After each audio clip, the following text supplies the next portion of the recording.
The head of the Palestinian Authority Mahmoud Abbas is due to meet with Egyptian President Abdel Fattah el-Sisi in Cairo.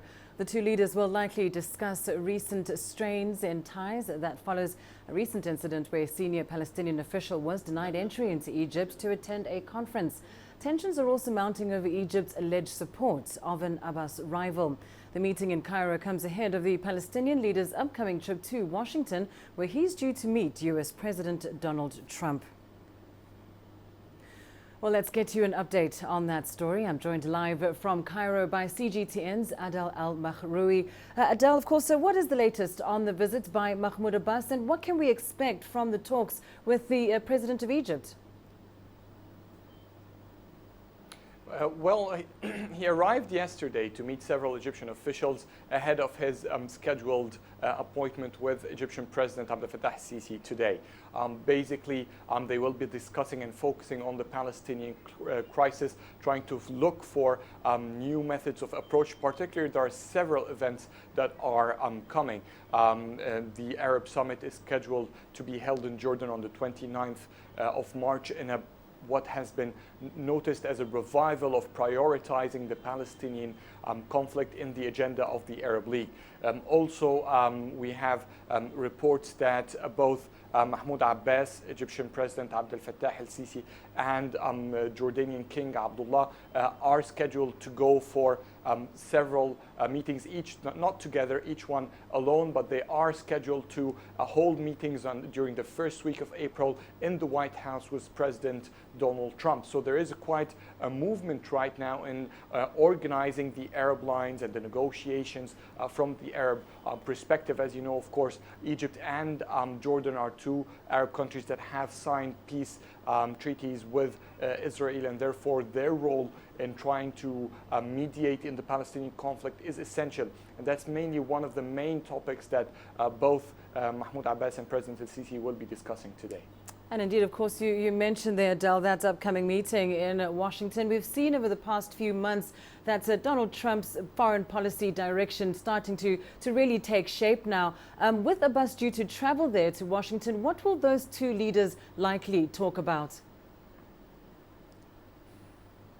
Well, they have to reach common grounds first. Lindy, what has been going on is some contradicting reports from the position of Donald Trump toward the Palestinian conflict. First, he would say that he supports a two-state solution, and then we've seen other reports that says that he doesn't mind having a one-state solution if peace would be finally achieved. So this confusion is also disrupting the Arab efforts to reach peace for the Palestinian conflict, which is the oldest conflict in the region for Arabs in general. That's one aspect for it. His position from the settlements is also alarming. He has not shown any strong reservations on the settlement.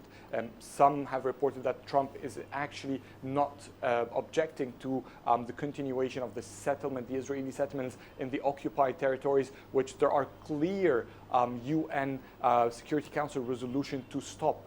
So this confusion has to be resolved, and this will definitely be what all the leaders that are scheduled to visit Washington, D.C. to speak with Donald Trump in next month will be trying to resolve, to put some first red lines about what are the things that Arabs are not going to negotiate, where do they stand, and which are the negotiable parts.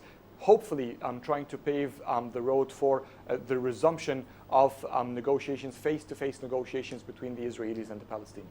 And of course, Adel, just back to those meetings in Cairo, some might suggest that there is a lot at stake between Egypt and the Palestinian Authority. Just talk to us about some of the tension we've seen recently between the two.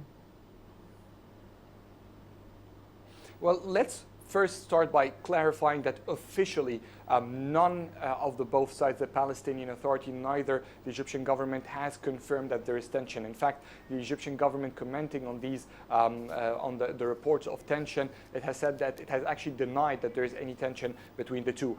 Today's meeting has been clearly stressed out by the Egyptian presidency and Egyptian media that President el-Sisi has invited Mahmoud Abbas to come, in a sign that Egypt has no reservations or tension with Abbas. But at the same time, we've seen Abbas's rival in Fattah Mohammed Dahlan holding meeting here in Egypt. He has been holding several meetings with officials here in Cairo. He has been holding conferences to support his views, and he has been the main rival for Mahmoud Abbas in heading the Palestinian Authority. That's one side for it. Also, we've seen Egypt mending some of its tense ties with Hamas, and Hamas, of course, is one of the biggest challengers for the Palestinian Authority to maintain its management over both the Gaza and the West Bank and have control for it. So these are all indications that tension is there.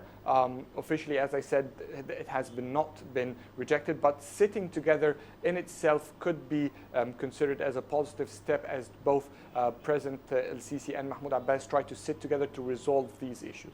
Indeed. Well, thank you very much, Adel Al-Maghribi, live for us there in Cairo ahead of those meetings between Egypt and the Palestinian Authority. And of course, Adel saying that Egypt has denied that there is any significant tension between the two. We'll of course keep you updated on those meetings.